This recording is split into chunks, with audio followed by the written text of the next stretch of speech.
बच्चों की शाम की छोटी मोटी भूख हो या फिर आपको कुछ स्पेशल बनाने का मन कर रहा हो, ये रेसिपी आपके बहुत काम आने वाली है। इस चटपटे और मजेदार नाश्ते को मैंने बनाया है आटे से। जी हाँ, ये है आटे का बना हुआ पास्ता और ये कुछ अलग सा और यूनिक दिखे इसके लिए मैंने इसे दिया है एक बहुत ही बेहतरीन सा शेप। कुछ हेल्दी येट कुछ स्पाइसी और मजेदार चटपटा खाना हो तो इस रेसिपी को आपको जरूर देखना चाहिए। Hello everyone, welcome back to my channel and welcome back to yet another episode of Bhavya's tadka. अगर आप मेरे चैनल पर नए हैं और आपने मेरे चैनल को अभी तक सब्सक्राइब नहीं किया है तो प्लीज उसे सब्सक्राइब कर लीजिएगा। तो चलिए बनाना शुरू करते हैं। एक बोल में हम लेंगे 1 कप गेहूं का आटा, उसमें हम डालेंगे आधा चम्मच के करीब नमक को आटे में अच्छे से मिलाने के बाद हम इसमें थोड़ा थोड़ा सा पानी डाल के इसका एक सख्त सा डो तैयार करेंगे। बहुत ज्यादा मुलायम डो हमें नहीं तैयार करना है। आटे को सानते हुए एकदम से पानी ना डालें, थोड़ा थोड़ा करके आप जब पानी डालेंगे ना तो आपको पता रहेगा कि कहाँ पर हमें रुकना है। ये 1 कप आटे को सानने के लिए लगभग मुझे आधे कप से थोड़ा सा ज्यादा पानी लगा था और ये अच्छा सा स्टिफ सा डो तैयार हो गया था मेरा। ये देखिए यहाँ पे डो बन के तैयार है। अच्छे से मैं इसे गूंथ लूंगी, जितना आप इसे गूंथेंगे उतना ही आटा अच्छे से तैयार होगा। अब इसे हमें लगभग 10 मिनट के लिए रेस्ट होने के लिए ढक करके रख देना है। 10 मिनट के बाद हम इसे देखेंगे तो ये अच्छे से सेटल हो चुका होगा। एक बार फिर से हम इसे अच्छे से गूंथ लेंगे। ये देखिए कितना टाइट आटा है। तो आटे की यही कंसिस्टेंसी हमें चाहिए जिससे हमारे पास्ते बहुत ही अच्छे तैयार होंगे बनके। अब एक क्लीन स्लैब पे मैंने इसे इस तरीके से रोल किया है और रोल करने के बाद इसके हम छोटे छोटे पोर्शंस काट लेंगे, डिवाइड कर लेंगे बेसिकली हम इस आटे को।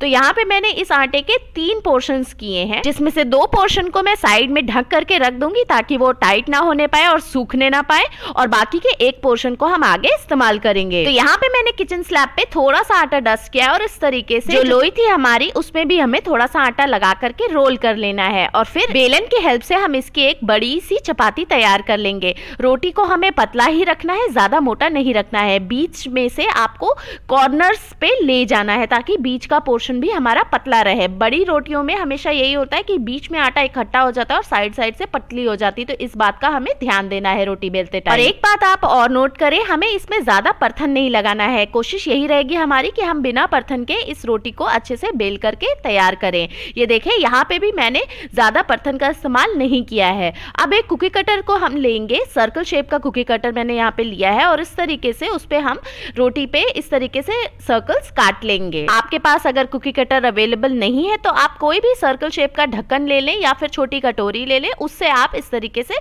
सर्कल्स काट सकते हैं रोटी पे। अब इतना करने के बाद हमें साइड से रोटी को उठा करके सर्कल्स को अलग कर लेना है। अब ये देखिए एक सर्कल मैंने लिया है, उसके दोनों एंड्स को इस तरीके से हम जोड़ देंगे।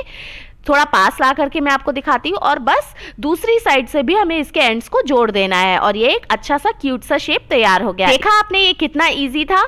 इसे बनाना बिल्कुल भी टफ नहीं है और ये बच्चों को शेप्स बहुत पसंद आएंगे पास्ता में। ये देखिए एक शेप और मैं आपको बना के दिखाती हूँ। दोनों साइड्स के एंड को हमने जोड़ दिया और फिर ऑपोजिट डायरेक्शन से भी इसके एंड्स को हम जोड़ करके ये शेप तैयार कर लेंगे। अब इसी तरीके से मैं बाकी के सभी पास्ता शेप्स तैयार कर लूंगी। इस क्यूट से शेप के साथ जब आप पास्ता बना करके तैयार करेंगे ना तो बच्चे इसे चाव से खाएंगे और उनको बिल्कुल भी ये नहीं लगेगा कि ये बाजार का नहीं है। बस रोटी को बेलते टाइम आप ये ध्यान दीजिएगा कि वो पतली ही रहे, नहीं तो ये जो पास्ता शेप्स हैं ये सॉगी बनेंगे और फिर पास्ता में वो मजा नहीं आएगा जो बाजार के पास्ते में आता है। ये देखिए यहाँ पे मैंने सभी सर्कल्स के शेप्स तैयार कर लिए हैं और यहाँ पे मैंने बाकी के सभी आटे का पास्ता बना के तैयार कर लिया है। ये देखिए कितने अच्छे लग रहे हैं ये देखने में। अब चलते हैं हम आगे के प्रोसेस में। यहाँ पे मैंने एक भगोने में पानी अच्छे से ले लिया है और उसमें हमने 1 चम्मच के करीब रिफाइंड ऑयल डाला है ताकि पास्ता अंदर जाते ही चिपके ना एक दूसरे में। फिर हम पास्ता डाल देंगे और हल्का सा इसे इस तरीके से चला लेंगे ताकि नीचे जा करके ये चिपकने ना पाए बर्तन से।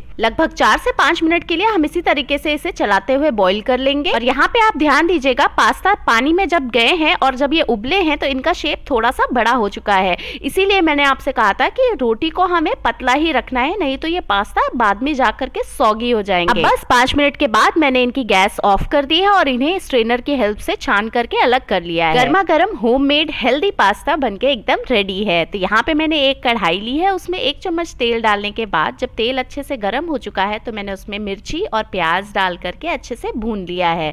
भूनने के बाद जितनी भी सब्जियां हो आपके पास आप वो इसमें ऐड ऑन कर सकते हैं। मैंने यहाँ पे हरा प्याज, शिमला मिर्च एक छोटा रफली चॉप टमाटर और स्वीट कॉर्न्स डाले थे। यही इतने थे मेरे पास, तो मैंने उन्हीं का इस्तेमाल किया है। आपके पास अगर रेड कैप्सिकम और येलो कैप्सिकम हो तो आप वो भी यहाँ पे डाल सकते हैं। सब्जियों को डालने के बाद हम सभी चीजों को अच्छे से मिक्स कर लेंगे। मिक्स करने के बाद आधी चम्मच के करीब चिली फ्लेक्स और 1 चम्मच के करीब ऑरिगेनो मैंने इसमें इस्तेमाल किया है, उसे भी हम अच्छे से मिक्स कर लेंगे। फिर हम इस्तेमाल करेंगे लगभग आधी चम्मच के करीब कश्मीरी लाल मिर्च, 1 चम्मच के करीब गरम मसाला और ये 1 पैकेट मैंने इस्तेमाल किया था मैगी मसाला मैजिक। इसके बाद सभी मसालों को सब्जियों के साथ अच्छे से मिक्स कर लेंगे हम। इतना करने के बाद क्योंकि सभी चीजें बहुत ही ड्राई हो रही थी तो थोड़ा सा पानी मैंने इस्तेमाल किया है। ये वही पानी है जिसमें मैंने पास्ता को बॉईल किया था। फिर हम थोड़ा सा नमक डालेंगे और सभी चीजों को अच्छे से मिक्स कर लेंगे। और लास्ट में हम यहाँ पे डालेंगे 1 चम्मच के करीब टोमेटो सॉस। अगर आपके पास सॉस नहीं है तो आप केचप का भी इस्तेमाल कर सकते हैं, ये एक टैंगी फ्लेवर प्रोवाइड करेगा।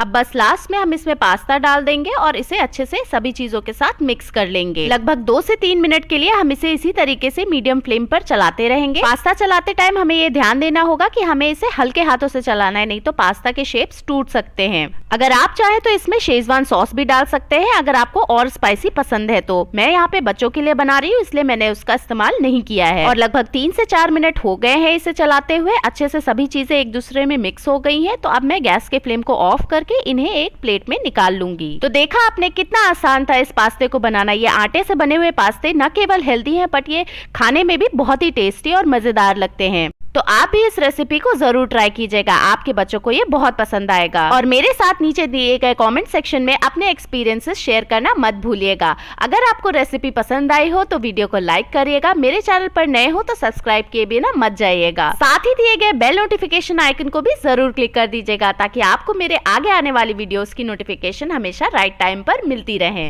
मैं फिर मिलूंगी आपसे एक नई वीडियो में नई रेसिपी के साथ। तब तक के लिए stay safe, stay healthy and eat well.